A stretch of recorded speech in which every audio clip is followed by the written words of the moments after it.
with Chris Reardon. And a very good evening to you. It's Sunday night once again, gang. Sunday, why can't you see me? There we are. It's Sunday, the 12th of September, 2021. A very good evening to you, and welcome to Bracknell and tonight's United Kingdom tour. I got a new gadget. DJ Chris, who is one of our karaoke stars, but he's a star, karaoke star, bought me another present. People bring me in presents. Isn't that nice? Isn't it nice to have a little present now and again, completely unexpected? Maybe that's the excitement of it, getting unexpected Christmas. You should try that at Christmas. Don't ask for anything. You know, oh, yeah, I know what you girls are like. Poor old Mark Bowles and that dreadful woman he goes out with. What's her name? Karen or something like that. I can't remember her name now, darling. I try not to look at the pictures of them together. It really upsets me. I wish I hadn't spoken about it now, to be honest. Oh, it just makes me so ill. Oh, God, you're lucky there's a show tonight, because I just happened to be flicking around on the internet and there was a picture of him and her again, and I just cannot get him to leave her. I don't know why that is. Oh, sorry. I'm just being I've just been overcome with upsetness now. It's too much. It really is. Oh, and you know, just imagine, you know, I really like that gold ring, or I really like that diamond bracelet, or I really like that little locket with a picture in it. Incidentally, that's a great present for people at Christmas time. You could get them a little locket, little love heart locket, with a picture of me inside it. Wouldn't that be nice for your loved ones this Christmas, don't you think? I mean, perhaps I'm missing a business opportunity here. You know? Maybe I should get them designed and made myself, ready for sale. Just a thought. Anyway, the gadget that DJ Chris bought. Yes. So when it comes to Christmas, don't ask for things. Just have a little surprise, you know. I like that, having a surprise. You have no idea what it is. Actually, my sister and brother-in-law do that to me every year now. It's a surprise, and it's always a nice surprise. Last year, they bought me this. My little box of tricks that I switch between scenes, you see. Here's all the different... Do you know what this button here? This is a very special button, this one here. Can I show this to you? Oh, it's a bit... I don't know if you can see that. Can you see that button there? The third one along. Can you see that there? There it is. What does that say? Go on, let's do... I can't get any closer. You can, just about... There you go. What does that say? That's Mark Bowles' button. Yes, it's Mark Bowles' button. Whenever I feel the need, I just push that button, and there's a new picture, incidentally. There he is. Look, he's got his United Kingdom top on with the badge on it and everything. There he is. I wonder where that is. It looks like the O2 or something like that, doesn't it? Like some sort of venue. There he is. Whenever I'm upset, Tina was actually in that picture. I sent it off. Cost me £150, and she was surgically removed from that picture. It's clever, that, isn't it? Don't you think? I think it's fabulous. Anyway, that's my little box of buttons, and that's what they bought me last year. And I never know what's going to come. I never know what gift is going to come. And, you know, if it was like an apple pie that my sister had made, especially for me, that would be kind. That would be nice. That would be perfectly all right. You know, don't judge people by the value. That's a high value gift. But don't judge people by the value of the gift, whether it's a pair of socks or I don't know, 60, 75-inch... can you write this down, Sharon? A 75-inch LG television, very thin one, with a Dolby surround or whatever it is these days, and smart TV. You know, if I was to receive that at Christmas, oh my God, I'd be over the moon. And what, with all that money you're getting from your YouTube numbers that you go on and on about, dear, you know, I mean, you need something to spend it on. Why not a nice 75-inch television set for your brother? Just imagine having one of those in the caravan. Sorry, the luxury waterside media centre in Lincolnshire. I'd have to get an extra bit put onto the caravan just to hold the television in there, wouldn't I? Anyway, DJ Chris has bought me this. It's fabulous. It's an infrared thermometer. Isn't it fantastic? Now, I had one of these once. I think that was another gift that my sister and brother-in-law bought me some years ago. And it was like a laser.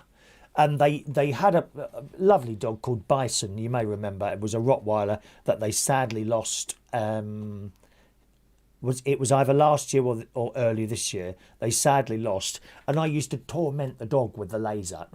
Don't get me wrong, not shining it in your eyes. Never do that with a laser. It doesn't matter how weak you think it is. Do not shine a laser in front of someone's eyes. Very, very dangerous, right? Anyway, this particular thermometer thing, you used to point it and it would like a red beam. And I used to point it on the floor. This dog used to go it used to go mad, this dog. This dog went mad. Running around, and as he got to it, I'd move it somewhere else. Wonderful. But I don't know why it just stopped working when great nephew Harry got hold of it. He used it for a while and it just completely stopped working for some reason. So I haven't had one since then, but this is very different. There's no beam coming out of it. You just hold it to your head. And I was testing people's temperature last night in the pub where we do the karaoke. Now it's got two settings on it. Let's have a look here. What's that say? It's got body. Now what's the? Oh, you see, I haven't read the instructions. It's got body and surface temperature, but then it's got these settings: mode, plus and minus. I wonder what all. Do you know? I should have done an unboxing video. I should have done. That's what I'm going to do. We're going to do an unboxing video with this. Thank you very much. Right, put that back in there. Forget you've even seen that. Okay, we're going to do an unboxing video with that. Thank you very much. I'm going to put that away now. Put that away. We'll do an unboxing video. I can hear my brother-in-law screaming at the telly now. Ow! He should have done an unboxing video. You're absolutely right. You're absolutely right. So I'm going to put this away here. Thank you very much. And just pretend you have... Oh, it comes with a little bag. Oh, no, I'm telling you now, aren't I? I shouldn't be telling you what's in it. Hang on a minute. Let's put this back here. There we go. Put this back in a little bag here. And we're doing unboxing and demonstration video with this one, I think, yes. I don't know if we can get Ronnie or someone like that to do. And the idea with that is, you can test people for it. And I was testing people as they came in the pub last night. We were ready, actually. Anyone who was above, is it 37.2, 37.5? I don't know, it was 38, I don't know. Anyone who was above a certain figure, we were going to chuck them out. Chuck them out into the street. But unfortunately, no one was. Everyone was kind of in fact, the highest one on there was me. I got 37 the first time, but then it was 36.5 the second time. So we think it might have been a bit of a incorrect reading. But I got very, very hot in there last night. Really hot in there. If you're new to this channel, welcome along, boys and girls. As well as doing this, I host karaoke nights, you see. And I was doing one last night. I only do it in one place at the moment, Central Station in Wharfdale Road, King's Cross. You come along if you want. Where's my poster? Is there a poster? I haven't put it on my box yet, my little poster. There's a karaoke poster here. Stand by. There we go. It's Fridays and Saturdays. 7:30 to 11 o'clock. Completely free, my darlings. It's all free here. No charge. Big stage, couple of lights on there, really nice sound system. So do come and join us down there. But last night, it was incredibly hot in there last night, as indeed it was on Friday. And I felt myself getting a little bit faint, to be honest. And that's when I tested it with that. It come up at 37 the first time, but it might have been that, mightn't it? Anyway, welcome along. As I say, if you're new to the channel, then if you're in the chat box and you're trying to talk to me, I'm not in the chat box. If you'd like to join in with the show, please send a text. Top left-hand corner there, 07451 287 337 is my text number. Or you can send an email, chris@unitedkingdomtalk.co.uk, and we'll open the phone lines as well a little bit later on. All right, my darlings? And you may or may not want to call in. We don't usually get many calls. That's fine. Whatever you want to do, my darlings. So a little bit later on, we'll open the phone lines. Has this microphone collapsed again? Oh, it's just a minute. This is quite old now, admittedly, but it's got bits of elastic, and it kind of really, this is the sort of microphone that hangs down like that, but with this it's no good like that. I thought about getting a little microphone stand and put it on the desk, but if I bang the desk, you'd hear that, and it's a bit painful after a while. So yeah, text in 07451 287 or you can send an email, chris@unitedkingdomtalk.co.uk. Lee Toby's there. Good evening, Lee. He's loving the new backdrop. Thank you, Lee. We've had that. Oh, it's only the second time you've seen that now, isn't it? In the jungle, the mighty... Oh, where's my echo? Where's the echo? Sorry, it's in a different place because there's a new mix on it. This is that one, I think. In the jungle, the mighty jungle. Perhaps we should change that as the theme music for the show, as we've got that thing behind us at the moment. I must admit, I nearly changed my shirt, but I put the jacket on and thought, no, it don't look too bad without the jacket. If I take the jacket off, I kind of disappear completely into the backdrop, don't I? I was just having a little chat with my mate, actually, on the FaceTime, and he says to me, well, what is that hideous shirt you got on? Well, I like it. You don't have to sit there. Look, I'm not going out with you, am I, mate? You know, as long as Mark Bowles likes it, I don't mind. Did we see a picture of Mark Bowles? Did I have another look? There we go, my darlings. There he is, sitting there, having a little lemon. Looks like a glass of water there. Let's say hello to some of you tonight, then. Gary Ross is in the house. Good evening, Gary. Evening to Diane Jeb. There he is. There's Mark Bowles there. He's there. He's there. Evening, Pet. Hope you're well and your millions of listeners are well as well. I hope everyone's well. Are you all well? Has anyone got coronavirus? Hope you're well tonight. He says, yes, that's correct. I do hope so. Or in. Rather in than over, Mark. Rather in than over. Okay? Thanks very much, Mark. Sherry Parrish is here. Evening, Sherry. She's wishing us all well tonight. Good evening to John Parrish. Evening to you. Hi, Chris. Looks like Mark Bowles in your decking. I don't know what you mean. Do you mean this photo? Does it look like he's sitting in the decking? It doesn't look anything like my decking. I mean, where's the fields? There's no fields. Have you got a pair of glasses, John? Sherry, I'm sorry, Sherry. You keep forgetting to take the phone off him, darling. Take it off him, dear. Take it off. He don't know what he's talking. Poor old soul, dear. He's not a clue what's going on. Not a clue. Oh, by the way, before I forget, we haven't had our raffle claimed yet. Let me get the ticket out. Where is it now? Was ticket number... One moment, please. We're still waiting for a claim on the raffle last week. Now, do not claim unless you really are convinced it's you. Don't do it on the off chance, because then you'll get barred from all further raffles right the way until the end of the year, until it's Christmas.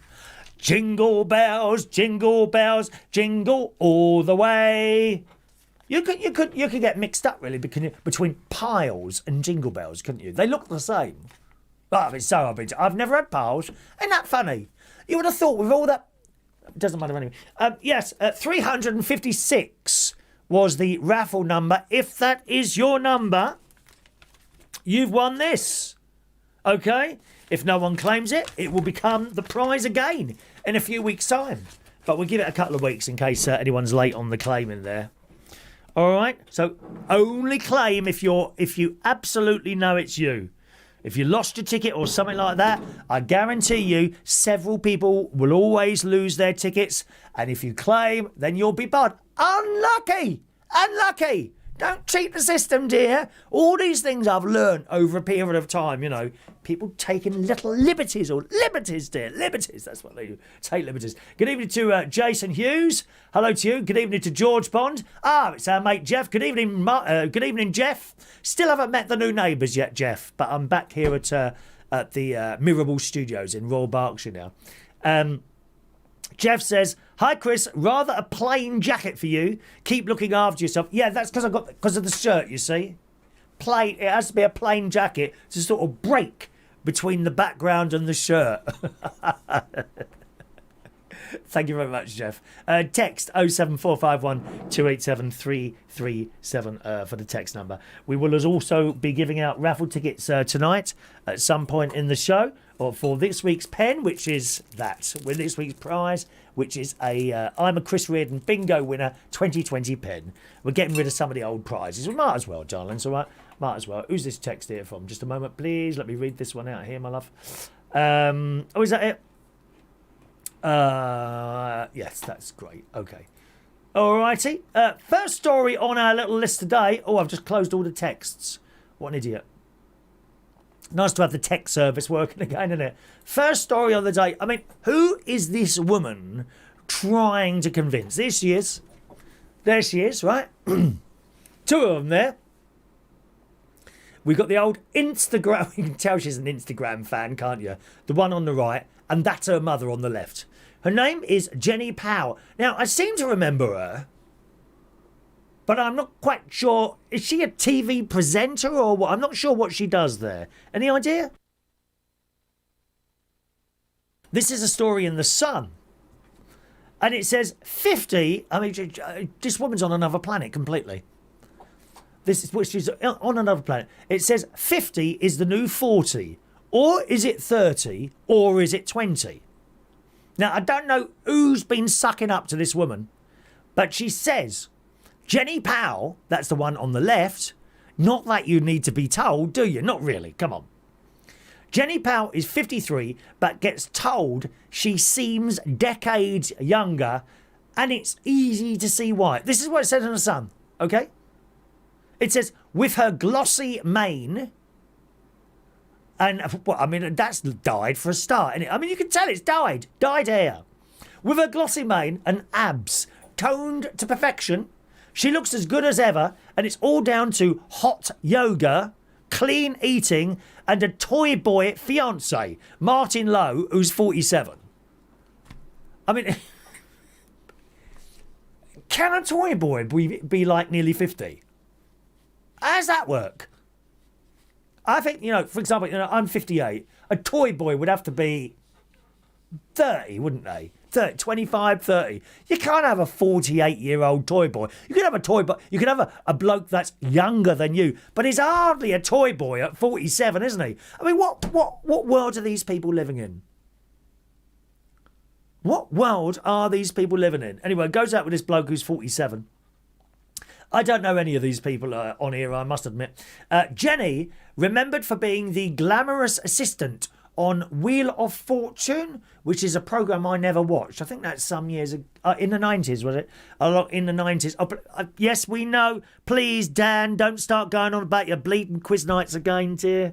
Oh, Dan will know all about it. All about it. If you want to know Wheel of Fortune, ask Dan. Okay. It says she was known as the glamorous assistant in Wheel of Fortune in the 90s, alongside hosts Nicky Campbell and Bradley Walsh, and then John Leslie met sports therapist she 11 years ago. She says, it's funny because Martin is 6 years younger than me. And I remember my daughter Connie saying, does that make you a cougar then, Mum? And then I had to go and look it up. Oh, please, she had to go and look it up, did she? Really? It says, he has more energy and makes me do stuff I wouldn't normally do. I bet he does, my love. What, at 47? Please.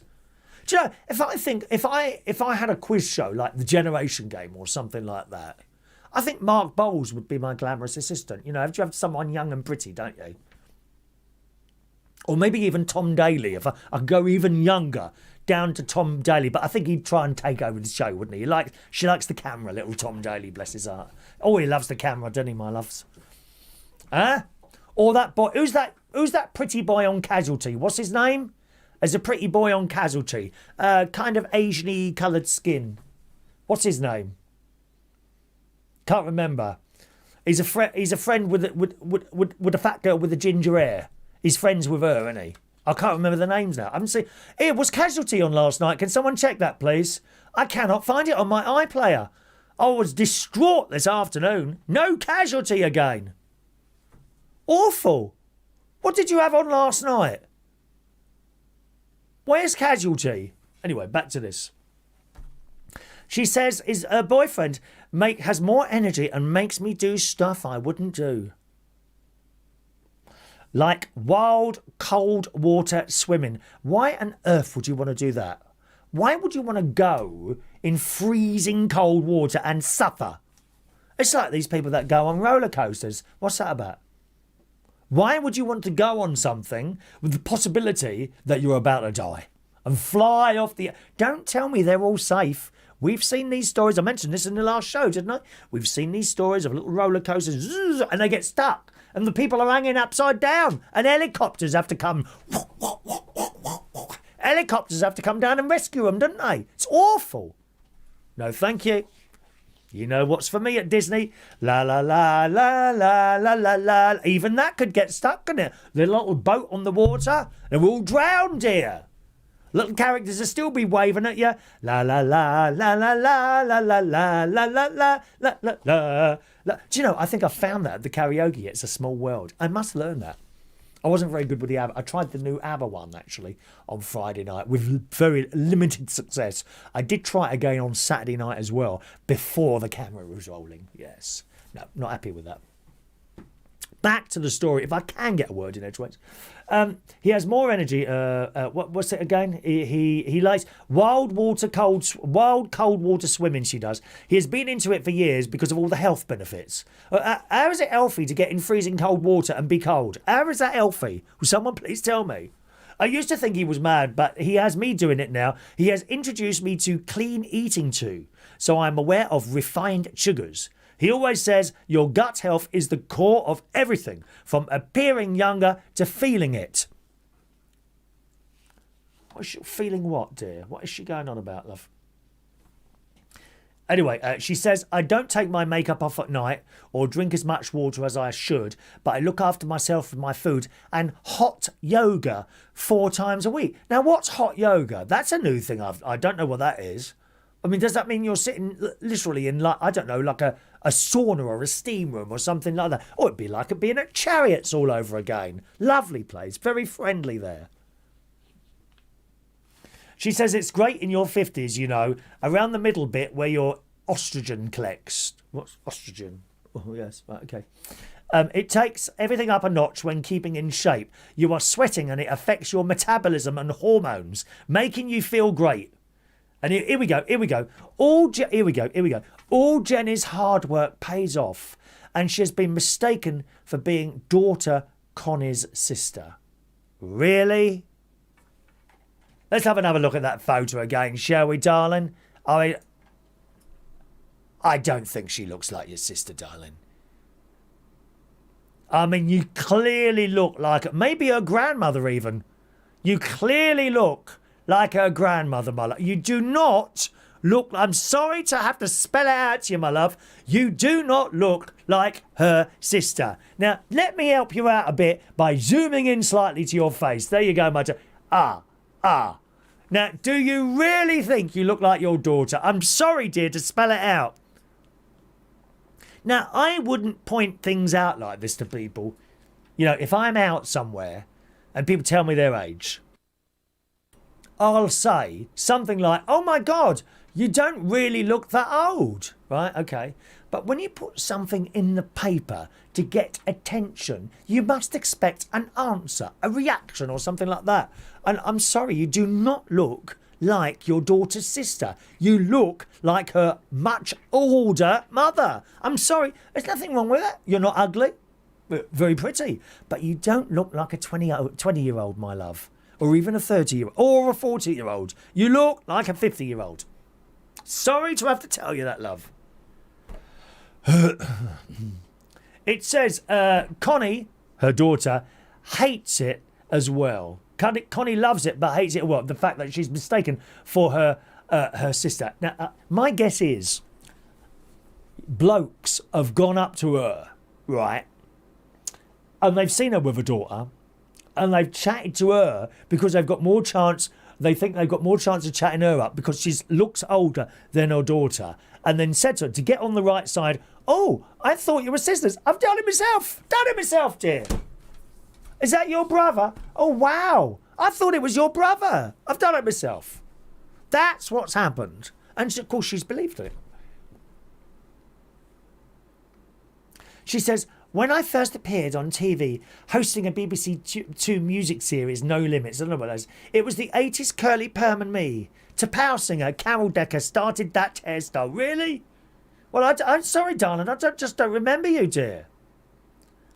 Anyway, it goes on what she's done in the past, and she's done quite a lot. It looks like she's done a lot on the telly and that. She had a millionaire husband and what have you. But anyway, there you go. So, I mean, honestly, just one more quick look at that. There she is. The lady on the left tells us she's often mistaken for the sister on the lady on the right. And if you still don't believe it, there you go. There's a nice zoom in of those lines around her face. Oh, and the fake white teeth as well. Are they veneers? Have you got one of those home kits? I actually got one of those home kits. A little bottle of Tipex. Something like that, is it?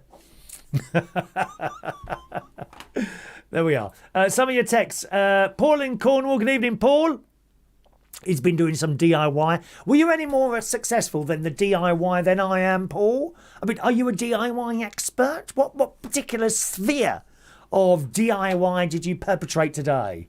Was it a piece of wood building or something like that? No doubt you've got certificates from school all about your woodwork, my love, that we can't wait to hear about. Or metal work, is it? Some sort of electrical thing where you got those electrical certificates? Was it gas? Building a house? I mean, you can do anything, can't you? We've heard your show, my love. You're an expert on everything, darling. What is it you were doing? Tell us what you were doing. He goes on to say, I put a desk together and an office chair. Oh, so you mean you went to IKEA? Is that what you mean? Well, it's hardly DIY, is it? Putting together. Mind you, I couldn't do it. I'll admit to you now. If I bought something from DIY, I'd be straight onto my nephew, Gary. All right, Gary, could you pop round and put this desk together? He'd be round there with his little set of screwdrivers and his little helper, great nephew Harry, the Chuckle Brothers, Gary and Harry. That's what they're known as in Woodall Spa, the Chuckle Brothers. Good evening to Vera. Hello, Vera. Hope you're well. All is well here, Vera. I'm pleased to say we haven't had a claim yet, Vera, for our raffle last week. 356. Is it you?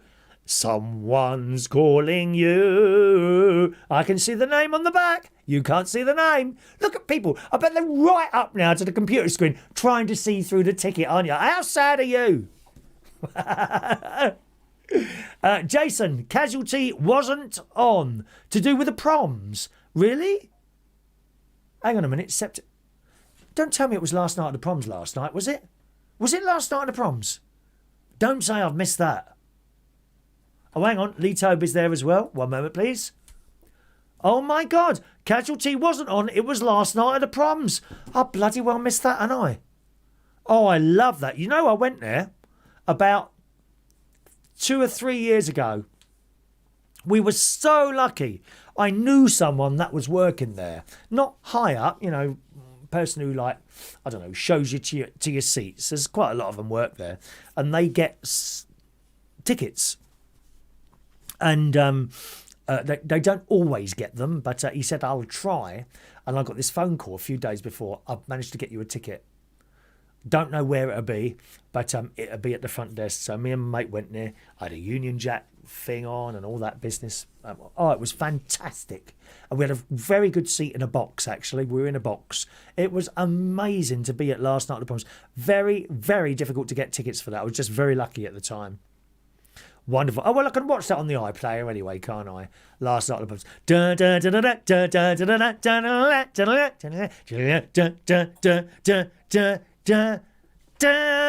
Land of hope and glory. All the lefties are outside doing their nuts.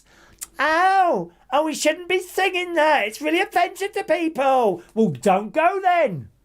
Go somewhere else. Go and listen to something else then. Go and watch Robbie Williams or someone like that if you don't like it. Mother of the sea. Isn't it amazing to be a conductor? And all those people are watching you doing this. Believe me, there's more people watching a conductor than there is this programme on a Sunday night. I'm sure the figures are dropping as we speak. There we are. Good evening to Adam the Plumber. Adam the Plumber's bought a house. And it's all gone through and they move in on Wednesday. Is the big moving day. Adam the Plumber. Congratulations. He's his first owned house. Well, not quite, but it's his first house he will own that he's moving into. In Maidstone in Kent. All roads lead to Adams. And Adam writes, could employ the services of Chris Reardon DIY to come and help knock down a wall on Wednesday when he gets the keys for the new house. Blimey, you don't hang around, do you? So you're moving on Wednesday and you think you want to start knocking walls? I'd be very careful, dear. Roofs would come in, dear. If I was banging away at someone's wall, you know, a roof would come in. I wonder if Mark Bowles is very good at banging away at things. Are you, Mark? You know, that roof, not a good idea to ever ask me to assist with DIY. Really not a good idea, Adam. Good luck with that. Photos, please. Can we have before and after photos, if possible, Adam? A very good evening to Mr. Richard Morris, otherwise known as Mother, or the Black Cat people. Good evening, Richard. Who said, good evening, Lord Reardon. As he's always called me Lord Reardon. I quite like that, Lord Reardon, yes. Who do I have to say to get like? Is it Priti Patel? Is she dishing those out? Lords. Pardon? Hello, Priti. You going where? Okay, my love. Well, don't get your feet wet. She's going to push some boats around. Hello, love. There's Priti Patel's over there, darling. Yeah, pardon? Yeah, well, be careful. Don't get your feet wet, my love. Can't you get someone else to do it? Boris isn't doing anything tonight, is he? He can help you. Push them round back the other way, towards the other way. That's it, my love. Bye. She's got to go. Bye, Priti. Was that Dominic Raab? Where you? Oh, he's off on another holiday. Bless his heart, lovely. Richard says, as you like to share good news with your millions, billions of listeners and viewers. We're in the billions now. Billions. Listeners and viewers. As you like to share good news for your listeners and viewers, just thought I'd let you know that I have received a letter from the Mayor of Watford telling me that I have been nominated for a Watford Unsung Hero Award for the charitable work I undertake with the homeless charity. Just thought you'd like to know. Well done, Richard. Round of applause for Richard Morris. Does a lot of charity work. Yes. Congratulations. Do you get a badge? Do you get a badge? You know, unsung, what is it called? Unsung hero? Unsung hero award. You got to get a badge, you know. It's all very well having a nice certificate. No one sees it. How do they know? I can't believe Bracknell Forest Council or East Lindsey District Council up at the Luxury Waterside Media Centre. I can't believe that no one sent me round a badge. I am Lincolnshire and Berkshire's top litter collector. No badge, Richard. Make sure you get a blooming badge from them. Absolutely. I think you deserve a badge. I've done 3 large bags of litter this week. And guess what? Guess what I found yesterday? Thank you very much. One moment, please. I didn't put this on the screen. Fancy not doing this. Guess what I found last night? Yes. So here is my litter. Hang on a minute. One moment. Here are my... Oh, Christ. I got... there we are. Right. Look what I found. Thank you very much. £10 on the floor. I think that was on the road where I know one of the weed dealers goes. So it probably is. Don't tell him. He'll come knock and go, look, Chris Reardon found £10 yesterday. Here was a little bit of litter that was collected yesterday. Haverton Drive, 1 bag there. And another bag at Heath Moors. There we are. And that's what I have to do. You see, I take a picture and that gets sent to the council. And they come and pick that up tomorrow. There was a third one, but that's my road, and we cannot reveal where I live. It's our little, as a priest once said to me, it's our little secret. Where I live is not for you to know. I can't have people turning up. There's only one person that's got my address on here, and that's Mark Bowles. He's got my address, keys, free pass on the train if he wants to just jump on the train anytime, day or night. I even know the train driver, right? Because he'd have to come up from Somerset, right? All I've got to do is pick up the phone and, hello, could you do us a favour? He will get the train out and bring him straight to me. How marvellous is that? Look, I've just found a video of an owl. Do you want to see it? We like owls, look. Because we went to this zoo type thing. Yeah. Twit, twoo! Look. Twit, twoo! Loud. Isn't it loud? It screams at people, look. There he goes. Twit, twoo! Twit, twoo! Do you like owls? How do they turn their heads around? Isn't it funny? Reminded me of that scene in The Exorcist. Your mother... Yeah, that one. Good evening to Ollie K. Evening, Ollie. Hello to you, Ollie. Is this your raffle ticket number, Ollie? Well, I know whether it's not. It is or not, actually. 356. Come on, no one's claimed that. No one's claimed. That's okay. We'll use the prize another time. Let's have another story, boys and girls. What else have we got on the show today? One moment, please. Chiropractor. Have you ever been to a chiropractor? How do you say it? Chiropractor. I think that's how you say it, isn't it? Chiropractor. Is that how you say it? Chiropractor. Chiropractitionist. Something like that. I think that's someone who does bones, isn't it? No, it's not Ollie K. Thank you, Ollie, for checking your ticket. See, Ollie's up with it. He knows. He knows. He's not stupid enough to lose his tickets, is he? Well done, Ollie. You know, these people, they take time to write all these tickets and then they lose them. I mean, how hard is it to keep a piece of paper? I bet you wouldn't lose a £10. Well, someone did because I found it yesterday. Thank you very much. That £10. Do you know what that can buy? 10 vegan sausage rolls from Greg's the Baker's. 10! I'll have to buy lunch out tomorrow. My mate's going to hospital tomorrow for... What's he having done tomorrow? I can't remember now. He's very ill. He's got shingles and he don't want to come out of the house or anything at the moment, my mate. So I'm going to the hospital with him tomorrow and in London, 12 o'clock appointment it is. And we'll probably have a little bit of lunch afterwards. I can't remember what he's having done tomorrow. So many different things. It's horrible, isn't it, when you have so many different things wrong with you? Those of you like me, we've got very little wrong with us, and we're very lucky, aren't we? You see some people suffer over the years. Okay, the family... What about a bad back, though? Is that how you go what's it called again? I can't say the word. Chiropractor. Chiropractor, here we go. The family of a patient who suffered a broken neck and died. A broken neck and died during medical treatment have hit out after his chiropractor was controversially cleared of misconduct and allowed to carry on working. This bloke, who's 80 years old, his widowed wife, said she was devastated by the decision to clear this woman who used the title doctor despite not being medically qualified. He died in hospital the day after being left quadriplegic, where he suffered irreversible spinal damage during an appointment with the practitioner.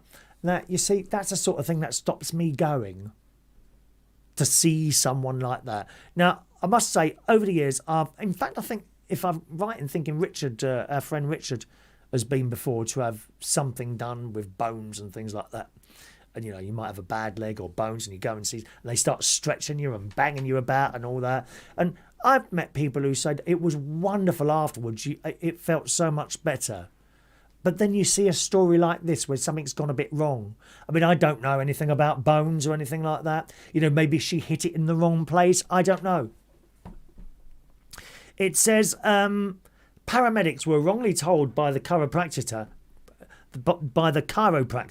that he had suffered a possible stroke. At an inquest 2 years ago, was told that retired bank manager, Mr. Law, that's the one who died, probably would have survived if he'd been immediately immobilised for a suspected neck fracture. Frightening. But the conduct committee of the General Chiropractic Council not only dismissed the fatality as the entirely unforeseeable consequence of the treatment, it also said the vital misleading information given to 999 call handlers and paramedics was the result of an acute stress reaction by the lady doing the job. I mean, it must come as a shock. You know, you're working on someone and suddenly something's gone terribly wrong. That must come as a terrible shock to the person doing it, mustn't it? The inaccurate record keeping about the treatment she had given was also forgiven by the committee.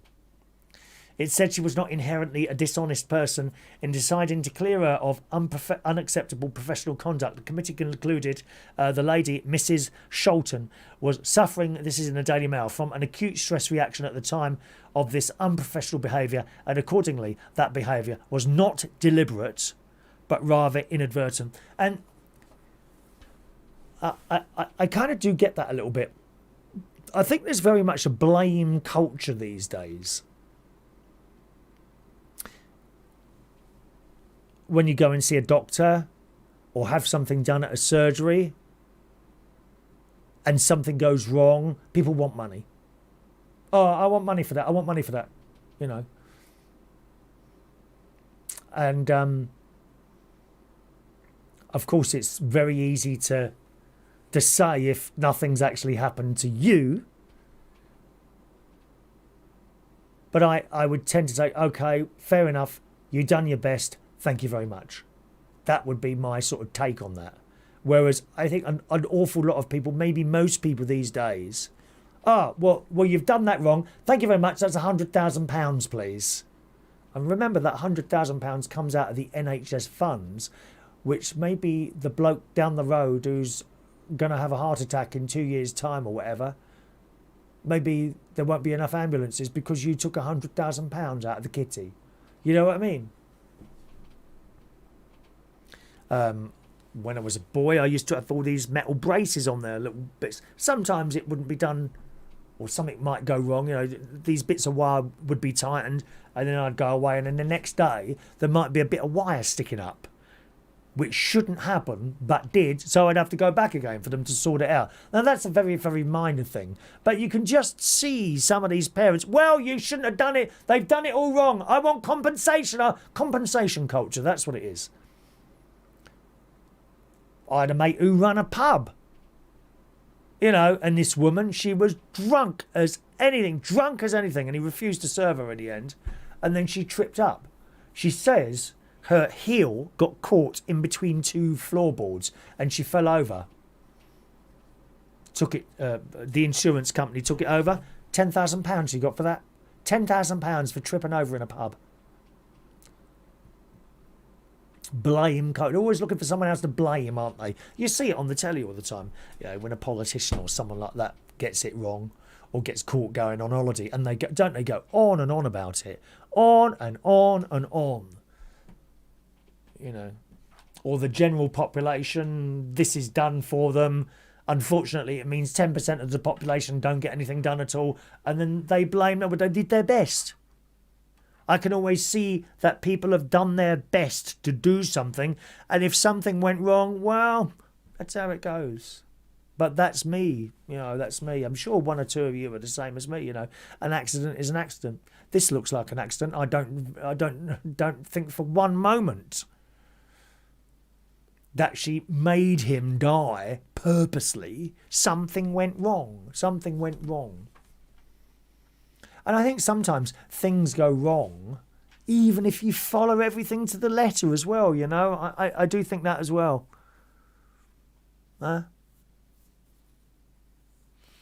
Anyway, it's a bit frightening, isn't it, really, something like that? Would that stop me going to a bone person? I think it would make me think about it. I have been once. I had a bit of sciatica in the calves of one of my legs. And I don't know what, I went to this person, private, it was 50 quid. It's a few years ago now, and now I was on this bench, and this woman, she was pulling my leg. Oh, the pain, dear. Was it any better afterwards? I don't think it was. I didn't go back. I didn't want the pain anymore. She was pulling me about. Maybe one or two of you have gone to have bits and pieces pulled about. Have you ever been to a chiropractic practitioner or anything like that? Have you? Do you want to tell me about it? Phone lines are open. 02081 144 3477 if you want to call in. Have you ever been to one of those people that pull your body about, stretching and slamming you down and running up and down your back? I don't know what they do.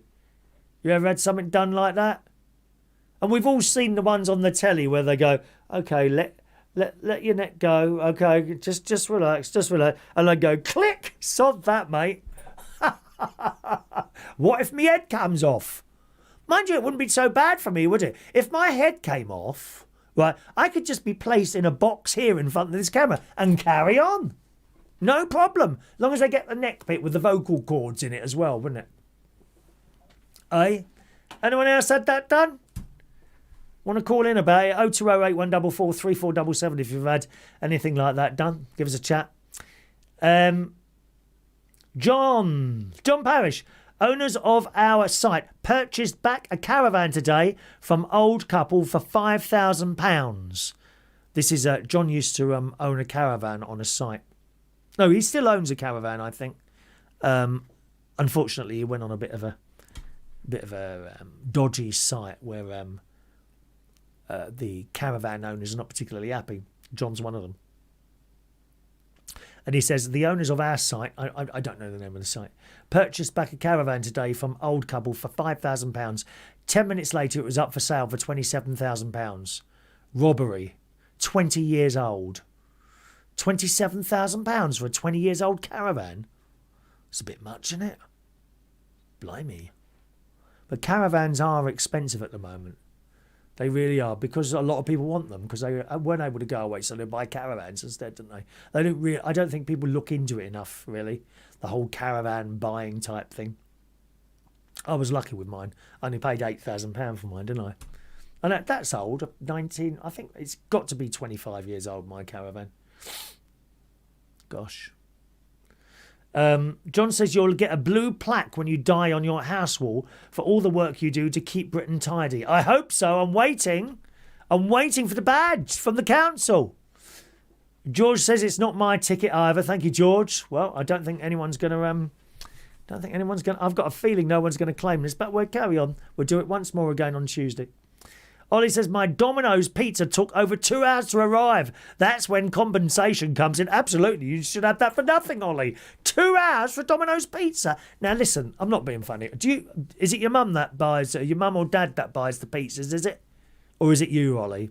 Who buys the pizzas in your house? You're making a big mistake ordering stuff from Domino's and Pizza Hut and Pizza Go. Listen, you get yourself down to Aldi. It's quicker for you to have a pizza in the fridge or freezer, okay, and much, much, much cheaper than it is for you to wait for some bloke or woman to appear on a little bike or a car and bring it round to your house. You can get pizzas in Aldi, I kid you not, I think for 69 pence, and they are delicious. The posh pizzas in Aldi, they've just gone up actually. I think they're about £3.49. Very nice. Great big square things. My mate says it's for 4 people. Ain't for 4 people, dear. Oh, yes. Ronnie. We was out the other day. I said, do you fancy a pizza? He said, yeah, I don't know really. Anyway, so I got one pizza. I put it in the basket.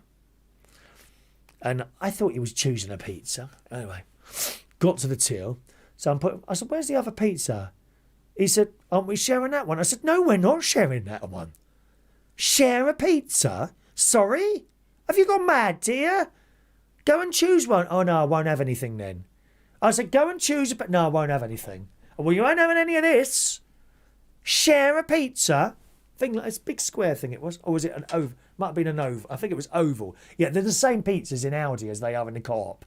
Except the Co-op ones are like that. The Aldi ones are like that.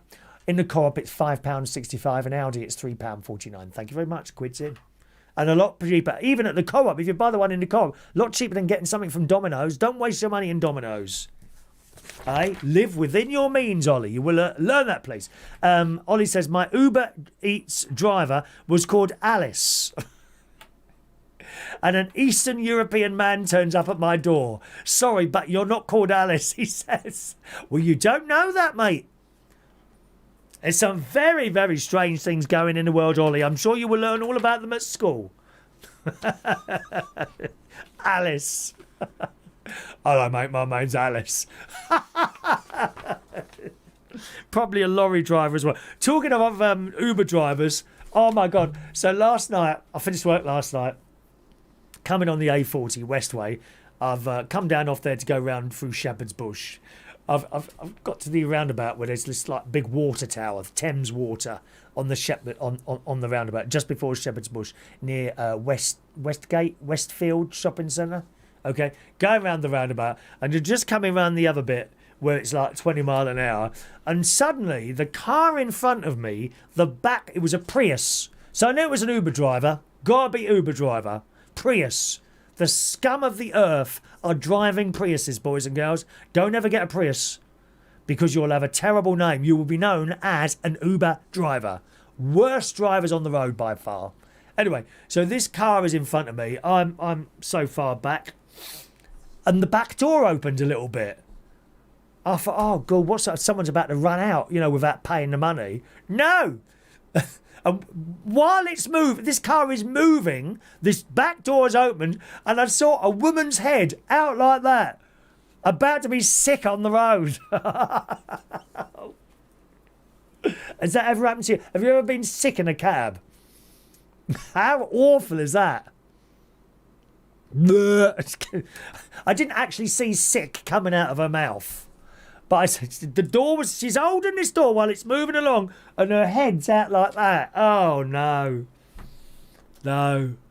I think that's why I couldn't be if I was a cab driver or something like that, I'd have to do it during the daytime when people aren't getting drunk. Awful. I wonder how much money the Uber drivers find in the back. I wonder what they find in the back of their cabs. Money-wise. I bet people drop wallets and mobile phone. Oh, have you found a wallet? No, I haven't found anything in here, mate. Talking of that, I nearly lost my wallet the other day in the Co-op in Woodall Spa. I kid you not. It was... I think it was Sunday or Monday night last week. No, it wouldn't be Sunday because we were doing a show, wasn't it? I think it was Monday night last week. I went over to, I was going over to Gary's, right? And on the way there, I usually like to stop at the Co-op and buy the children some sweets. Okay, that is a lie. I like to buy myself some sweets while I'm in there, and I get the children some sweets at the same time, right? No, so I always like to take something, something in there. Anyway, so I had my shorts on. I got out of the car, put the wallet in one pocket and the phone in the other with the keys. And I was already aware, as I left the car, that the wallet didn't feel particularly safe in that pocket. I already knew that straight away. Right? I've gone around the shop, found a couple of bags of, bought 3 bags of Munches, they're only £1. Oh, they're the best sweets ever. Munches. Biscuit, caramel, chocolate, all encased in a chocolate. A bit like a Rolo, but with a bit of biscuit at the bottom. Square they are, square. So I've got those, and I think I had a bag of crisps as well. That's all I had. I got to the till. Boys doing it. Okay, I said, I dropped my wallet. It's not in my pocket. I've shot off round that shop. Couldn't find it anywhere. And the funny thing is, I don't remember seeing any other customers in there either. It was very quiet. It was 7 o'clock at night. I don't remember seeing any customers in there at all. I've shot round this shop. I'm on my hands and knees looking under the counter in case it's rolled. I mean, how does a wallet roll? But you never know. Looking underneath the counters, I'm on my hands and knees. Can't find it anywhere. I've gone back out the shop and my car is right outside the shop, so not far to walk. Gone out the doors, looking on the floor, looked under my car, looked next to my seat, looked in the little cubby hole and can't find it anywhere. Come back in the shop. He said, have you found it? I said, no. At which point, he has now come from behind the till. Very good. Very good customer services. The Co-op in Woodall Spa, right? And he's now walking around the shop looking for me.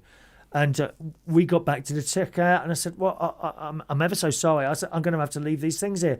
I don't know where that's gone. And that's really bothered me now. Because the next day, of course, was Olivia's funeral. So you want a bit of money for that, just in case there's things to pay for, drinks or something like that, don't you?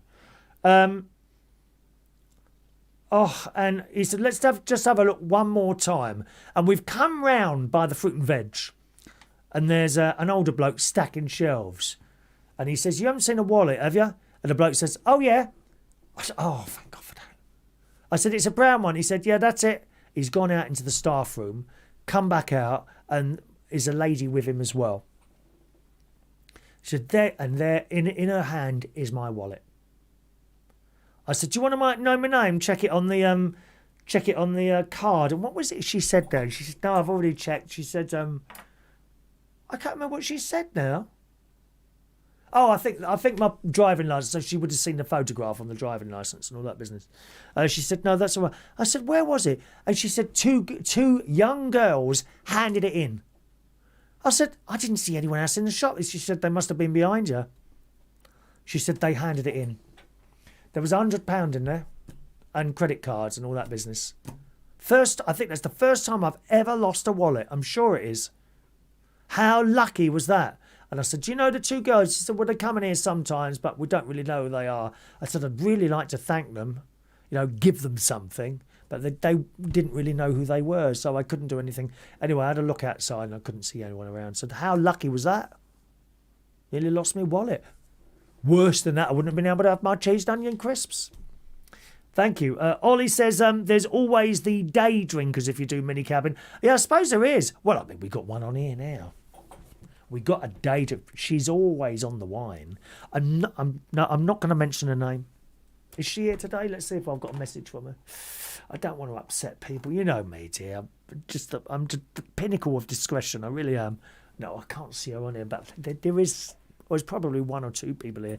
They like the old drink, Ollie. Don't ever get into that. You're young enough now. Don't ever get onto the old drink, dear. It'll cost you a fortune. You'll end up looking really old and decrepit. There's, again, a few on there. Well, I mean, you could end up looking as old as Jenny. Look, there she is there. You could have all those, I bet she's had a few drinks in the past, don't you? Eh? You could end up looking like that, Ollie. Be very careful. Obviously not with the long hair, though. Huh? A very good evening to Shania on the Isle of Wight. Good evening, Shania. How you getting on? You must have had a mass with your brand new priest by now, have you, my love? How's that going? Hope that's going all right for you. Mass with a new priest. We've got a raffle next week. The raffle next week is for the red pen. Who wants a raffle ticket? Speak now. You've got 10 minutes to ask for your raffle. Oh, where's the book? 1 minute. Just a minute. Don't say I haven't got the book of raffle tickets with me. Oh, there it is. The book of tickets is here. Who wants a raffle ticket for next week? Ask now. All you got to do is text 07451 287 337 and say raffle ticket, please. And I'll give you a raffle ticket for next week's show. All right? This is for next Thursday's show. That's when our next raffle ticket is. Next raffle for the pen. Shania.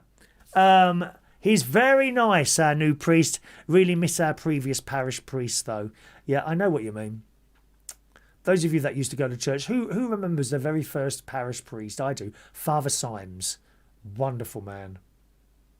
Wonderful, wonderful, wonderful man. He really was. Father Symes. I miss him. He left this world many years ago now. All right, let's do a few raffle tickets then. Jason Hughes, ticket number 408 for Jason Hughes. Shania, ticket number 409 for Shania. It's our Jeff, ticket number 410 for Jeff. Thank you, Jeff. Ticket number 411 for the lovely Vera. Thank you, Vera. Ticket number 412. So 411 for Vera, 412 for Diane Jebb. Ticket number 413 for the very beautiful Sherry. Ticket number 414 for George Bond. Ticket number 415 for Ollie K. Ticket number 416. Ticket. Gary, you've spelt it wrong, dear. You've put an S on the end. It's ticket. Ticket. Gary Ross, ticket number 416. Ticket number 417 for Colin Keenan. Okay. Don't forget, if you're with the radio show tomorrow morning, 9 o'clock, you'll be able to get a raffle ticket there as well, gang. Okay. Make sure you're on there tomorrow morning. Here is our little poster for Reach on Air. Okay, tomorrow morning, just after the 9 o'clock news, we'll be on there. All right, and you'll be able to get a raffle ticket for that as well. Anyone else want raffle tickets? Please speak now or forever hold their tongues. Just text raffle ticket, please, to 07451 287 337. That's my raffle ticket thing now. Okay, I have to say, I'm not a fan of watching sports on the telly or anything like that. But that girl, Emma Raducanu, isn't it? 18 years old. The tennis champion of the world and the universe. Wow. What an achievement. What a wonderful, wonderful achievement. This little girl, she is a little girl, 18. I know you think that you're all grown up and all that, but you're not. I'm afraid you're not. And I know you can get married at 18 and all that, but to me, she's just a little girl. My nephew, one's 24, one's 37, my niece is 31. They're just little children to me. In an uncle or a parent's mind, I don't think your children ever have grown up. You know, they remain in your head that young, even though they've been through many things by that sort of age, 37 and all that. They're just like little children. And this girl, 18 years old, Emma Raducanu, said it meant as she got a letter from the Queen. Can you believe that? Even I have never received a letter from the Queen. I mean, now and again she knocks on the door. Sometimes I'm a little bit, well, I'm ever so sorry. I'm hoovering at the moment. Can you come back later? Queen pops around occasionally, you know. She's only down the road. She's not far.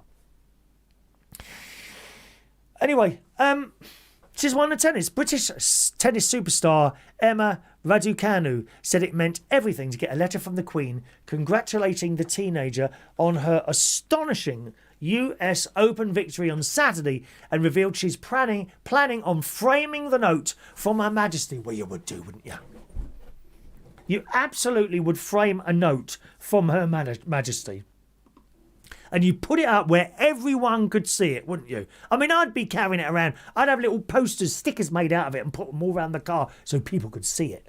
No point in having something like that unless you show everyone, is it? Eh? It's wonderful. She's 18 from Kent, and she's become Britain's first female Grand Slam champion in 44 years after beating the Canadian. Wonderful. She said, I'm extremely honoured and very grateful that she took notice of my tennis. I can't believe it. I'm maybe going to frame that letter or something. Because, of course, you know the story. I heard someone on the radio mentioning it. I can't remember who it was now. But this girl, she didn't think she was in with a chance, right? And she actually booked a plane. When she first went, she booked a plane to come back to the UK before the tournament ended, because she didn't think she was going to get that far, and she's only gone and won. 18-year-old. Just imagine being the parents of that child. How proud would you be? I think it's blooming wonderful. She was sitting her A-levels earlier this year, sealed her victory, becoming the first Briton to win a major since Virginia Wade in 1977. Do you remember Virginia Wade? It says life will never be the same again for the teenager who was born in Canada and moved to London when she was just 2. She claims a £1.8 million cheque. More than her entire career of winnings to date, and soars up the rankings from 150 to 23. It's just, I just love seeing young people get on like that, don't you? Eh? Some people, they tread on them.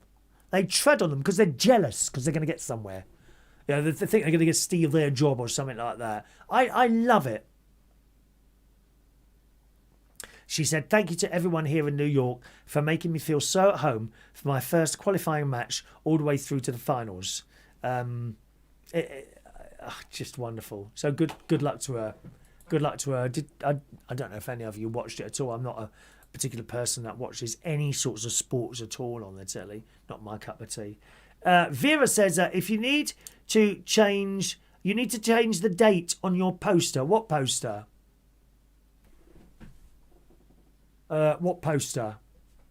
Don't know what you're talking about, Vera. What poster is that, darling? A little more self-explanatory, please. What poster have we got to change the date on? I don't know what you're talking about, my love. Let me know. John Parrish. Okay. Ticket number 418 for John Parrish. Any more raffle tickets? Hurry up before lines are closed for the raffle tickets. John watched it. He said, brilliant game of tennis that was. Being an ex-player myself, loved it. Did you play tennis, did you, John? I couldn't hit the ball. No, we used to do... At school, during the winter, we played rugby. And during the summer, we played... Well, there's various different things, and you could choose. And I chose tennis, but I wasn't very good at it. No, I couldn't hit the ball. Why am I just so useless at everything? I don't know. It's funny, isn't it? We got any emails here? Let's have a look. Hello, yes, email. Hello to you. Evening to you. Sorry to keep you waiting. Sometimes people send in an email. Indeed, Dylan has. And I forget. I literally forget to look at the email. So sorry about that. And Dylan writes, evenings to Chris Reardon. Hope is well. He also is loving the new backdrop there. Thank you very much. Yes, this is the one that we'll probably just definitely keep this one up till Christmas. It's lovely, isn't it? Isn't that lovely? It was only about 20 quid. 20 quid, that one. Okay, good. All righty, let's move on to something else. Have you got smelly breath? Who's got smelly breath? Have you? Do you know why? Do you know why you might have smelly breath? The sun, this is from. Passing wind. We all do it. But sometimes it might not be the right time or place to let one rip. Despite this, one NHS doctor has revealed the real reason you should never hold in a fart. Now, fortunately, great-nephew Harry already seems to know that you should never hold in a fart. But he likes to make a little bit of a show of it. He will come over, point his bum in your direction and let one go. And they're usually very noisy, and he finds it very amusing. Why is it so funny, farting? It's not the same when you burp, is it? You don't really laugh when you burp or fall over, unless of course it's someone else. Then you do laugh when you fall over, when they fall over. Why do we find farting so funny? Why is that?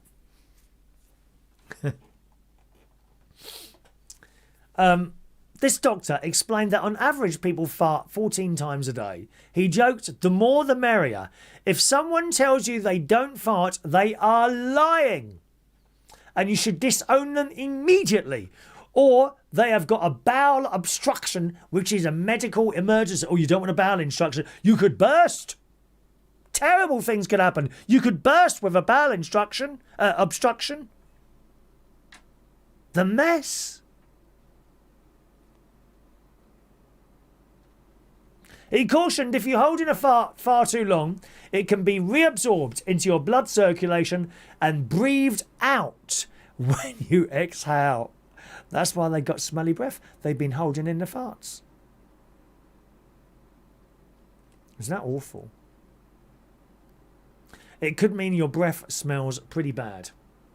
One expert previously said holding in trapped wind can cause abdominal distension. Is that where your stomach sticks out? I don't know. A professor, a nutritionist and dietitian expert at University of Newcastle said holding on too long means the build-up of intestinal gas will eventually escape via an uncontrollable fart. It says far. I think it should say far. It says the first fart of your day is usually the largest. Has anyone noticed that? You know, maybe you've just got out of bed and you're going down towards the toilet, perhaps. Like that. Huh? Is that your worst one of the day? The first one? I'll have to ask my nephew. When's great nephew's Harry's worst fart? 75% of farts are produced by bacteria in the large intestine. The first fart is usually the largest. Digestive food that isn't broken down is chewed up by bacteria that produces microscopic farts, and all these accumulate before becoming your regular farts. 25% of farts is swallowed air. So stop swallowing the air, dear. If you swallowed enough air, then you wouldn't have to eat, would you? That could be a good way of losing weight, couldn't it? 99% of fart is non-stinky gases. Well, not in the case of great nephew Harry, it's not. Oh, God! Poor Harry.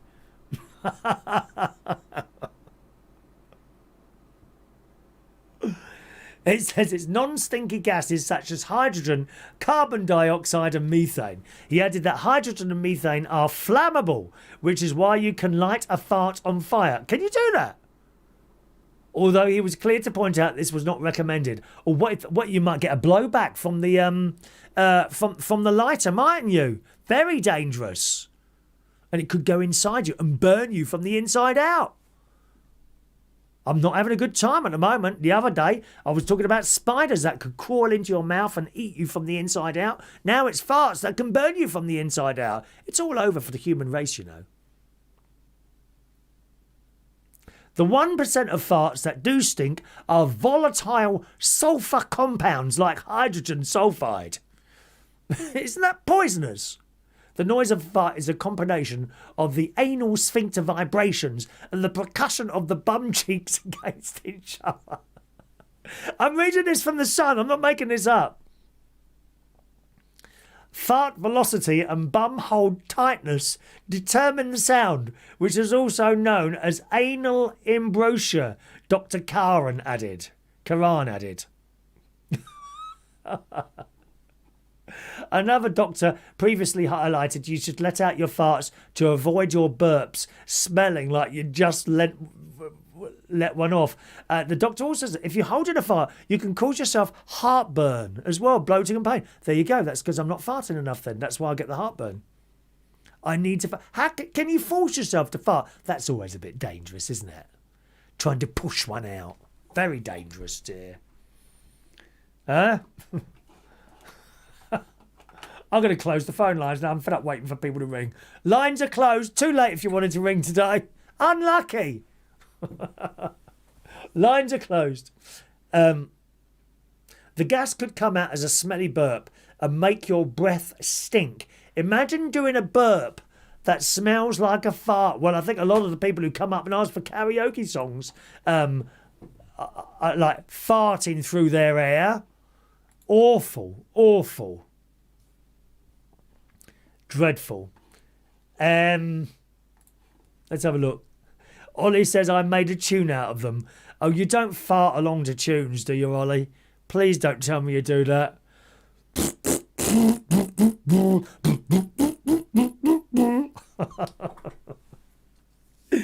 If there's anyone new to the show, welcome along. Just a reminder, gang, I'm not in the chat box. If you're trying to talk to me in the chat box, I'm not in that at all. The way to communicate with us on the show is to either send a little text from your mobile phone. It's just a normal phone number. It's not premium rate. 07451287337. Or you can send an email, chris@unitedkingdomtalk.co.uk. All right, I'm not in the chat box. That's how you communicate with the show here. Lines aren't... Oh, hang on. Lines are now closed, boys and girls, for the raffle tickets. Why is there no set? Lines are closed. And also, phone lines are also closed as well now, gang. We are no longer accepting calls. If you call the number, you will get an answer phone. If only you'd called earlier. Too late now. Too late now. The early bird catches the person that answers the phone, or the worm, or something like that, I think it is. John says, didn't you see the guy on X Factor who could fart to... No, I don't watch it. He could fart to music. No, I didn't see that. Don't like X Factor. Don't like that judging all the time of people. you know, who are doing something they love. I think it's a cruel program, The X Factor. Very, very cruel program. Okay. Now, I told you this was going to happen. Gary Ross. This is one of the sort of stories that he sends in. Thank you very much for your story, Gary. But I told you this was going to happen about with Katie Price and Carl Woods. She goes out with them for a while and then she gets bored with them. A gorgeous person like Carl Woods. Oh, I have to say, I have seen a recent photo of Carl Woods, right? Oh, she's putting some weight here. Oh, he's put on a bit of weight. But that's what happens to the gorgeous fellas. They grow up, you know, young men into sort of slightly older men, sort of around 30, 35. But then they meet someone and they start putting on the weight, dear. It's happened to Carl Woods. Not too bad, but little chubby cheeks. He was like a hamster. Well, she's dumped him. I told you 2 years ago. She don't stay with anyone for more than a couple of years till she's had enough of them. She'll have another toy boy on like that. Gotta give it to her. She'll have another one like that. You wait till the next young one to come through now. Next young lad to come through now. Katie Price has revealed she has dumped her fiancé, Carl Woods. I can't believe she didn't even get the wedding dress this time. She usually goes out and gets married to him, doesn't she? She gets married, she has all the photos done, and then 2 weeks later she dumps them and moves on to the next one. Katie Price reveals she's dumped her fiancé Carl Woods, then went on a booze bender at the National Television Awards. That's where that little boy from Coronation Street won an award. 10 years old. I told you about that on Thursday, didn't I? 10 years old, he won that award. Brilliant. Anyway, she was overheard telling pals about the dumping of Carl Woods at London's O2 Arena. And there he is. He's got those skinny jeans on. But you see, he's got the right shape for the skinny jeans. Even a little bit of extra weight, but he can still wear them. Nice and tight. Katie, who's 43. I mean, there's a cougar if ever you've seen one, isn't it? Cougar. She was later seen getting cosy. Here we are, with a businessman at an after party. Maybe she's a bit short of cash. I mean, what's Carl Woods done? Is he in Love Island? Is he something like that? Or Big Brother? He's one of those, isn't he? So I don't know if he's got much. He probably just got a normal job. You know, he won't be able to have the cash that keeps her, as she's accustomed, with Rolls Royces and big houses and all that business. He's just an ordinary bloke, isn't he? An ordinary lad. Never mind, Carl. I think you've had a lucky escape, to be honest, mate. You could find yourself a nice lady. One that looks a bit more natural, dear. A guest said she seemed quite drunk by the time she took her seat. Katie said she's ended her romance with Carl Woods after a series of explosive bust-ups. The celebrity was overheard at the National Television Awards telling pals she was newly single, and guests alongside her at the ceremony told how the reality TV star, who's been on a self-imposed booze ban, was sinking wine after walking the red carpet. She does like a drink, doesn't she? Eh? Her incident pack night saw her flirt with a string of men and get touchy-feeling with a businessman after the party. Wow. A guest reveals Katie has publicly claimed to be teetotal, but she always seemed to be quite drunk by the time she took a seat in the auditorium. It's all crap. Don't believe anything that this woman writes in the papers. I don't believe a word of it. She was knocking back the wine and asking for vodka. She was telling people I'm single. I dumped him and was clearly focused on moving on. They had been constantly rowing. She said she'd had enough. It won't be him, it'll be her. You don't just keep getting through all these blokes without there being something wrong with you, mate. Dear me. Oh, there's a picture of this bloke she's getting touchy-feely with. Oh, he looks a bit old. He must be about 35. A mystery businessman. She wants the cash, that's what it is. It's so fake. So fake.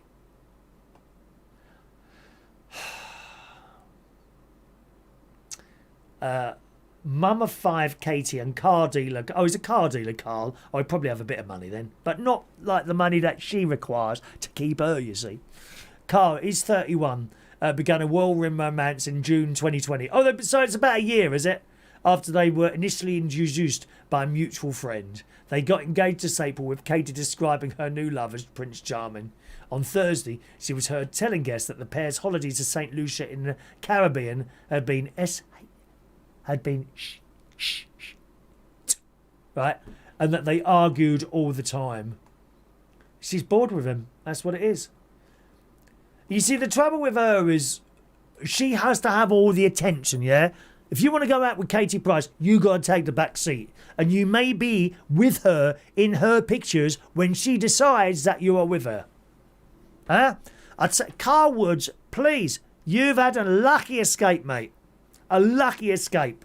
You go and find yourself a nice lady out there somewhere. Or, hello, I'm free. Poor lad. I've got no time for her at all, really. All that makeup and all that work on her face. Dear me. George Bond says he's been to church twice yesterday and today. Why is that then, George? Why is that? Why have you been to church? Eh? Are you getting married to someone, darling? Let me put my tickets in here so they're out of the way now. No more raffle tickets. We've done them. Too late. I've done them earlier. If you've just switched on, you're too late for the raffle tickets. We've done them earlier. Unlucky. Lines are closed. Let me just double check the lines are closed. Yes, they're definitely closed. All right, there we are. There's our tickets there. Poor Carl Woods. Never mind, dear. Right. That's that done for another evening. Or is it 9:20? What else have I got here on my little list in front of me? I told you I found... this, honestly, I went to the bank yesterday to put my wages in from work, right? I'm not being funny. So I got down there. I like to go inside the bank to put money in. You can go to the thing outside and put it in an envelope and pull it in there, but you're like outside, and I'm always a bit funny with that. It's all right in Bracknell. We don't really have that sort of trouble here. You certainly wouldn't do it in someone like hole in the wall, somewhere like Clapham or somewhere like that, with these dodgy sort of people walking past you. It always amazes me how certain places in London are very, very expensive to live. And that you go there and you think, what a dump this is. Clapham is one of those places.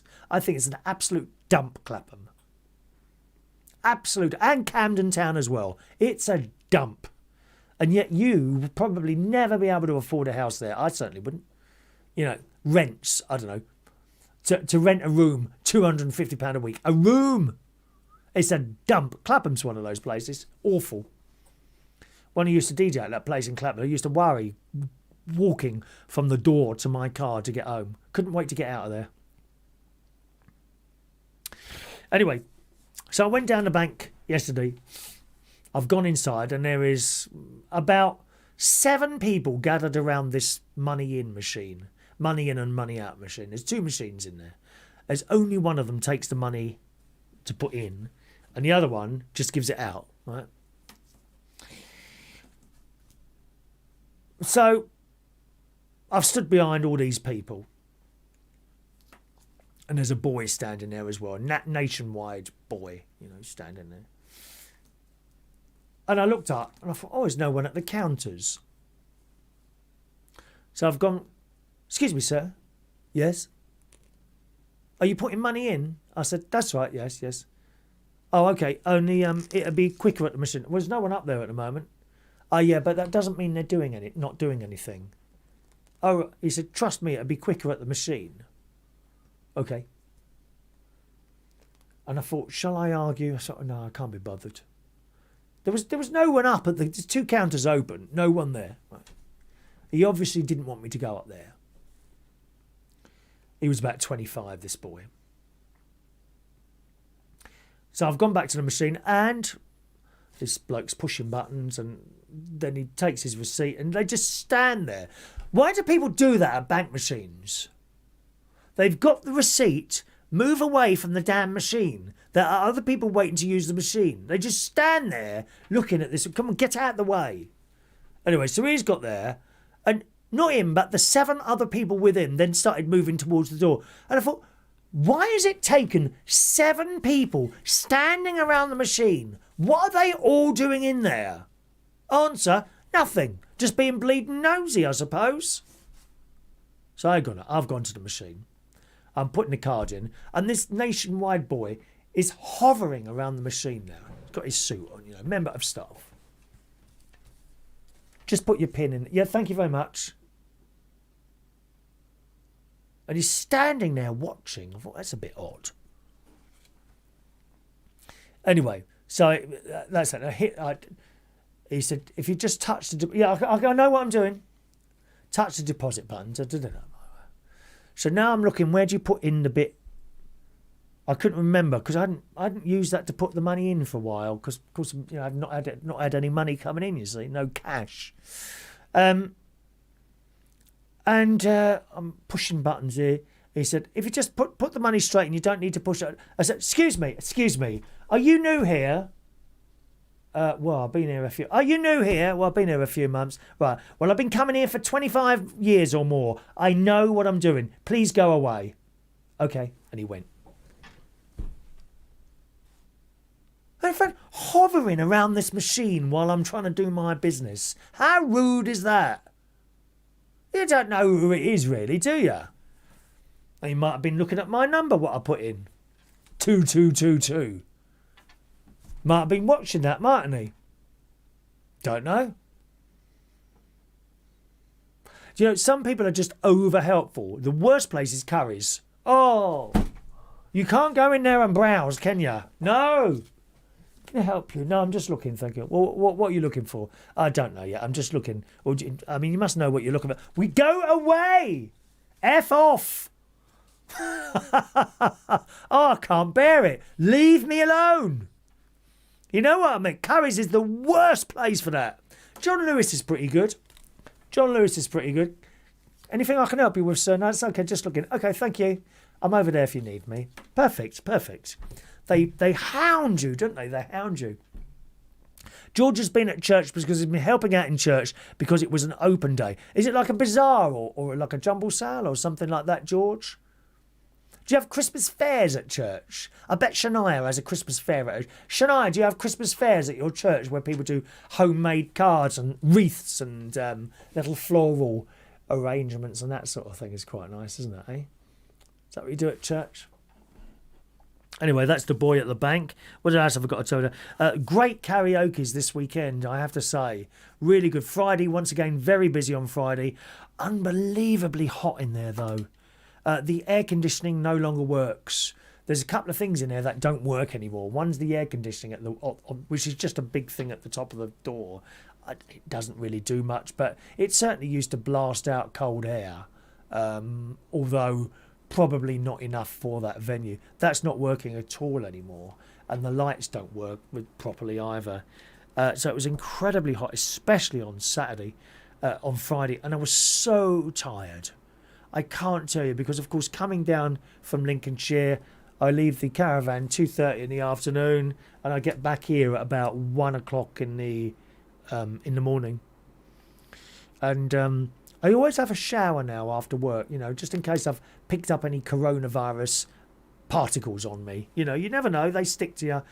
I come in, I put the kettle on, I make my tea, and I come up and have a lovely hot shower before I go to bed. And I come down. I was so tired, I have to tell you, on Friday. And it seems to be every week I get really tired on a Friday.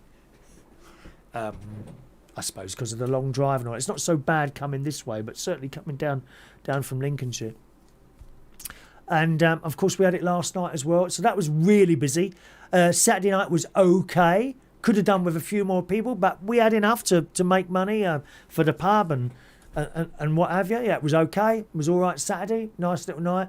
But again, I got incredibly hot in there. And I think the hotter it is, the more tired you get as well. Maureen bought me in some sandwiches, which was nice, and a couple of bags of crisps, a little bar of chocolate and stuff like that. Someone bought me in a whole tub of... I think it's Celebrations or Heroes, because he hasn't been there for a while. That was nice, weren't it? They're in the car at the moment. I may or may not share them out at some point if you come down. So that was that. And I slept in until 8:20 on Saturday. I was so tired. Anyway, I managed to get about and do my stuff on Saturday time.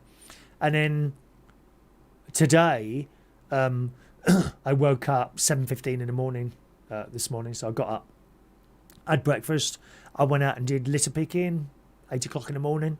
I did one large bag today. I did 2 bags yesterday.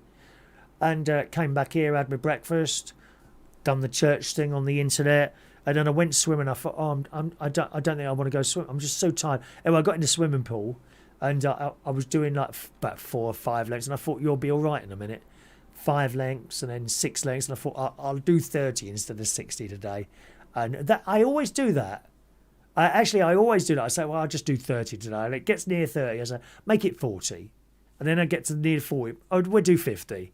I get to 50. And I managed 56 out of a usual 60 today. But I wanted to come back and get some stuff done. I had a load of washing. All my washing's done. All the washing's done. So that was my day. But again, it got to about 2 o'clock and I was really tired. So I went to bed at 2:30. I've had 4 hours sleep tonight. You know, and it makes all the difference, doesn't it? The other thing I wanted to say, what's your car like for miles per gallon? Eh?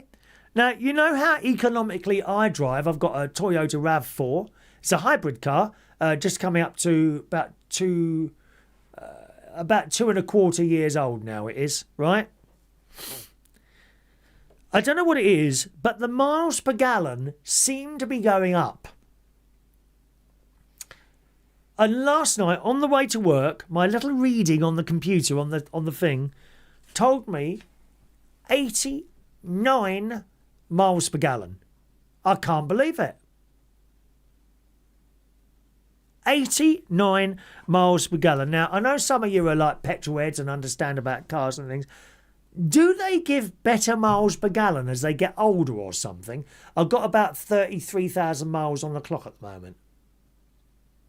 89 miles a gallon. Now, bear in mind, I don't do 70 on the motorway, not even 60. Usually 50 to 55 on the motorway, right? And there are a couple of places in London now where it's only 20 mile an hour. And generally, if it's 20 mile an hour, I'm going on battery alone. So it's not using the petrol. And I think that's got to be something to do with it. 89, that's the best ever last night. 89 miles per gallon I got last night on the way to work. And about 70, 78, 77, I think, on the way back.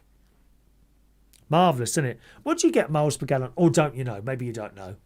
Maybe you don't know. Good news about the garden. The passion flower thing that's climbing up the tree, it is still blooming. The thing is with passion flowers, they don't all come out in one big go. They just keep going. You get a couple there and a couple there and a couple there. And it's very nice. And talking of flowers and things like that, I don't know what I did this morning. I went a little bit mad this morning. I was on Facebook and I saw an advert for the Woodland Trust. Now, you know I like nature and environment and all that. I'm not a gardening expert, certainly not. I'm an amateur gardener.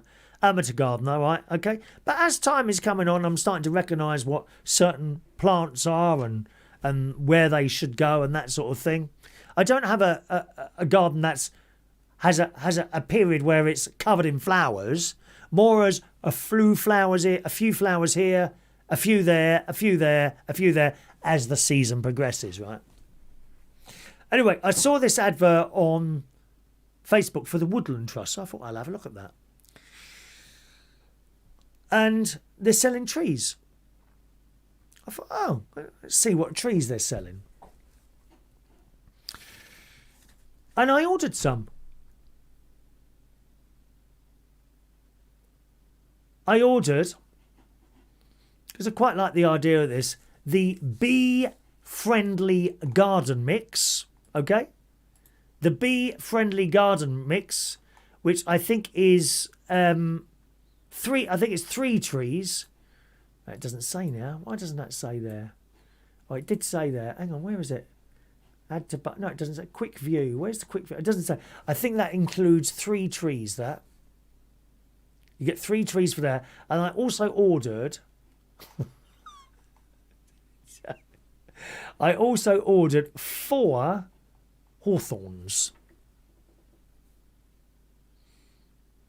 The bee trees, 3, £14.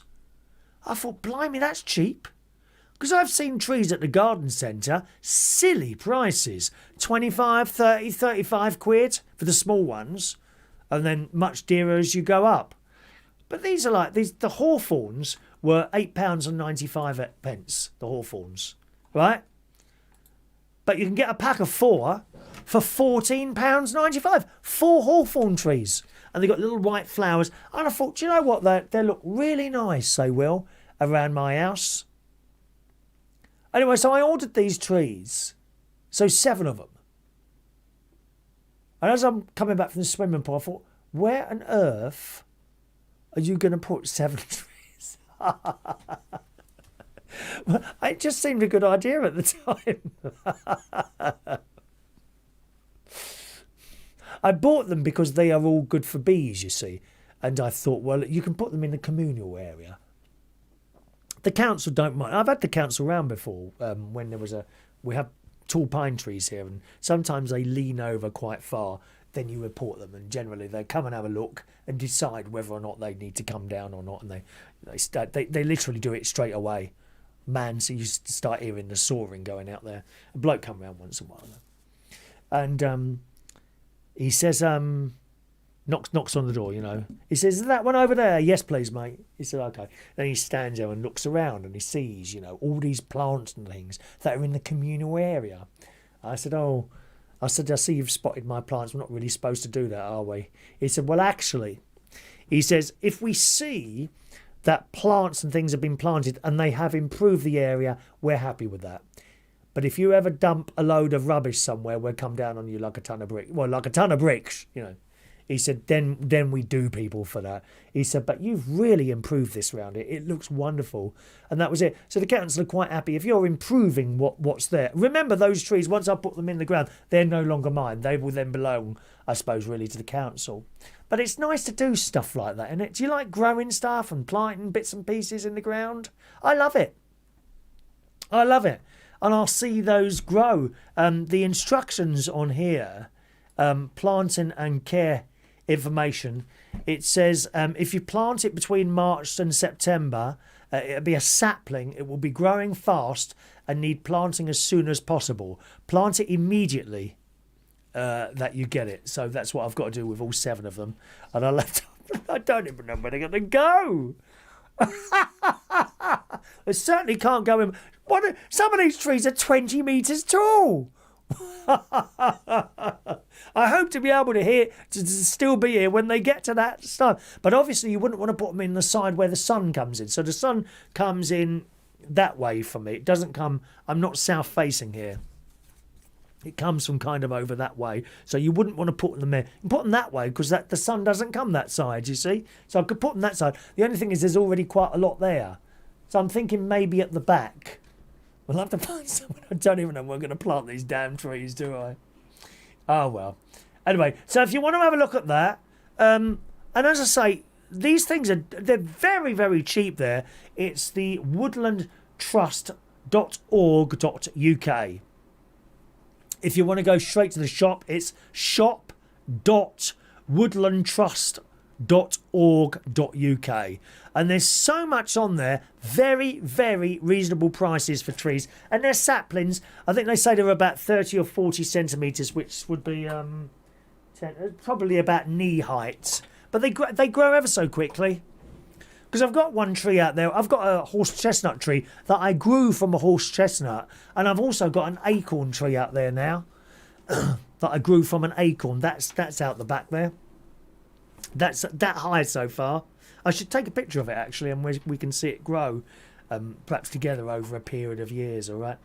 Any more text? 07451 287 337. No one answering the question about the miles per gallon or the plants or anything else.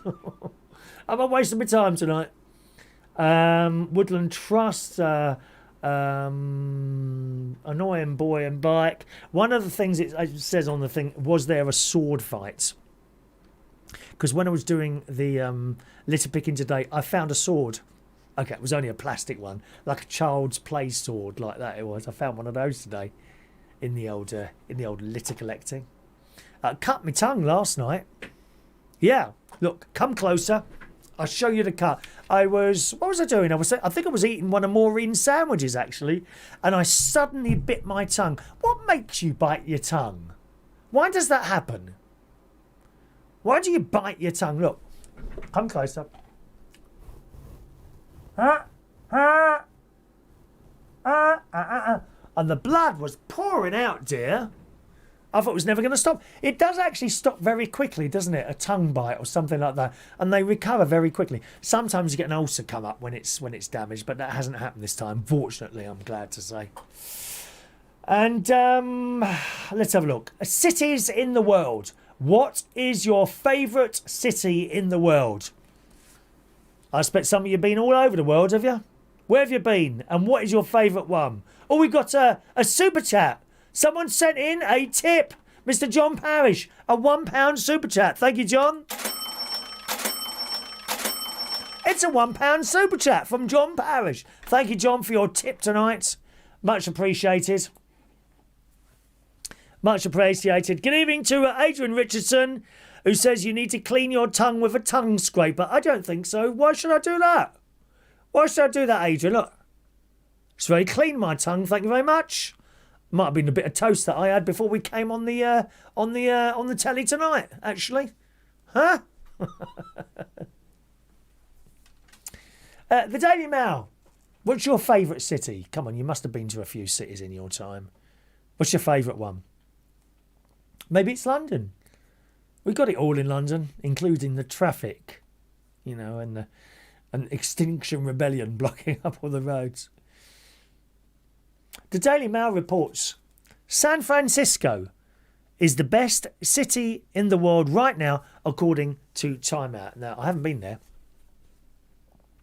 The Guide's 2021 World's Best Cities Index say it's a combination of progressiveness, acceptance and sustainability earned it the coveted top spot, with the top 5 in the ranking rounded out by Amsterdam in second place, Manchester in third, Copenhagen in fourth and New York in fifth place.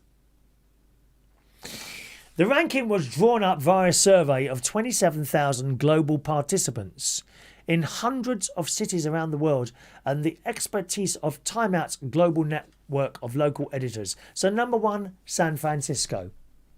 What's your favourite city? Tell me what your favourite city is, gang. Number 1, San Francisco. It says, during the pandemic, San Franciscans showed their unique and creative community spirit, from hanging sourdough starters from telephone poles to distributing $1 million to small businesses via the San Francisco New Deal so that they could keep running. Terrible, the businesses that have closed, really, isn't it, due to this pandemic. Amsterdam's number 2. It says, during the pandemic, Amsterdam has felt the absence of culture and social life more acutely than most, says Time Out. Yet the city has used the time wisely, focusing inwards on its famous beauty, history and community spirit, while vowing to do away with the coffee shops, brothels and drunken debauchery that so blighted its historic centre. Manchester, according to the index, Manchester is the easiest place to express who you are, making new friends, get to know your neighbours and meet people who are different from you, Time Out says. So Manchester at number 3. Copenhagen at number 4. Wow. Looking for a break? Copenhagen, officially the easiest city to relax in, according to locals, who say it's the least stressful city too. Do you know any of these people yourself, as a matter of interest? Any of these places yourself? Do you not agree with what they're saying here? Because at number 5 is New York. I got to say, New York is... I've been a few times to New York. It's not my favourite place. Too many people, too many buildings. It's a bit noisy, a bit dirty. Same as London, you know. It says, according to the survey, but New York is at number 5, the most exciting city in the world. 85% of New Yorkers say it's easy to discover new and surprising things. Diverse, resilient and progressive. Montreal coming at number 6, famous for its non-conformist music and politics, and those differences have brought the city together more than ever in Time Out, it says. Prague, number 7. The most beautiful city in the world, Prague, according to this. And there's a picture of it. It does look stunning. Prague. Do you want to see it? That looks beautiful. That's Prague. Doesn't that look stunning? That really does look beautiful. And it says Prague topped the table as the most beautiful city in the world. 82% of residents describe it as such. Beautiful. And number 8, Tel Aviv. Now, I've been to Tel Aviv. And I know exactly where that is. Because I've been. Is that the church? I think that's the church. So hang on a minute. I've been to Tel Aviv. And it's stunning, really. There it is, Tel Aviv. I think that's the church there. I'm not 100% sure of that. I'm sure that's the church, and there's all the hotels and office blocks behind. Tel Aviv's beautiful. Lots of electric bikes in. That's where I first discovered electric bikes, to be honest, Tel Aviv. We didn't have any here over here. It's about 5 years ago now. But Jerusalem, I mean, that's beautiful, Jerusalem. You stand up on the hill and you look down on Jerusalem, and it's just golden. It's all like this sandstone, like shimmering it is. It's beautiful. You go through the old city and all that with forget all the blooming religious difficulties that they have there. It's just, wow, Jerusalem is just an amazing place. That hasn't made it. London's not in the top 10 either. We go down here, you know, number 9, Porto. Where's that then? Don't know where that is. Porto, no idea where that is. Tokyo, number 10. Los Angeles, number 11. Chicago, 12. London, we're 13. 13th. We are the most diverse city in the world. It says here. 14, Barcelona. 15, Melbourne, Australia. Sydney's good. I prefer Sydney to Melbourne, I think. Anyway, what are you saying about that? Let's have a look. Adrian, Toronto, he's been. Toronto, great food, great people. They are very friendly, very real in Toronto. San Francisco is quite good, he says. Been to those 2 places. Vera's favourite place is Boston, Massachusetts, USA. I've been there, 1979, I think it was. 1979 there. Gosh, it's a long time ago, isn't it? I always remember going to Boston and going to this ice cream place, the biggest ice cream I've seen in my entire life, because I'd never been to America, you see. Massive ice creams, dear. And John Parrish, Copenhagen, very happy people. Prague, lovely place. The River Danube. He's been to Marrakesh. He says it's great in Marrakesh. Tokyo, especially when the cherry blooms are out. That sounds nice, doesn't it? Each city has their own beauty. Yeah, I think you're right. They do. Each city does have its own beauty there, doesn't it? All right. Okay, boys and girls, I think we'll finish off on the show today. Thanks very much for joining us. I'm on the radio tomorrow morning. I do hope you can join me, my darlings, for my favourite thing to do, which is host my little on-air radio show. There it is, tomorrow morning. Got the date wrong on there. Don't worry about that. That'll be correct tomorrow. Okay. Tomorrow morning, just after the 9 o'clock news, I'll be at reachonair.com.